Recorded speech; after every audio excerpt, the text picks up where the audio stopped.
কিসের জন্য আসছেন আজকে? আমরা আসছি, আসসালামু আলাইকুম, আদাব। আমরা আসছি আজকে, আমরা আমাদের বাংলাদেশ সরকারের মাননীয় স্থানীয় সরকার মন্ত্রী, আমাদের অভিভাবক, যিনি সারা বাংলার একজন সুপরিচিত ব্যক্তি, সৎনিষ্ঠবান, আমাদের মির্জা ফখরুল ইসলাম আলমগীর মহোদয় আসছেন। আমরা ওনার অধীনে আমরা চাকরি করি। আমরা মাত্র 6,500 টাকা বেতন পাই।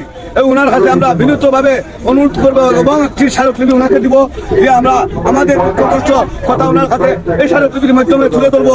উনি যেন ওনার সরকার বাহাদুর জনাব তারেক রহমান মহোদয় যেন আমাদের অন্ততপক্ষে বেঁচে থাকার জন্য, দুবেলা দুই মুঠো ভাত খাওয়ার বেঁচে থাকার জন্য, আমরা নিয়ে বেঁচে থাকার জন্য আমাদের ন্যূনতম 19তম এবং 20তম গ্রেডে বেতন অন্তর্ভুক্ত করে দিলে এই সরকারের জন্য আমরা দোয়া করবো।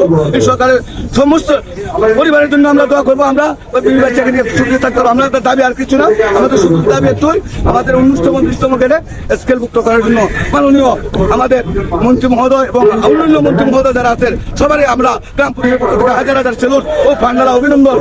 ওনাদের মাধ্যমে আমি জনাব তারেক রহমান মহোদয়কে জানাই হাজারো সেলুট ও পান্ডারা অভিনন্দন। এই সরকারের মাধ্যমে যেন আমাদের জাতীয় বেতন স্কেল হয়, এই আশা করতে করে আমি আমার সংক্ষিপ্ত বিজয় আনন্দ আপনার কাছে সম্পাদন করলাম। আসসালামু আলাইকুম।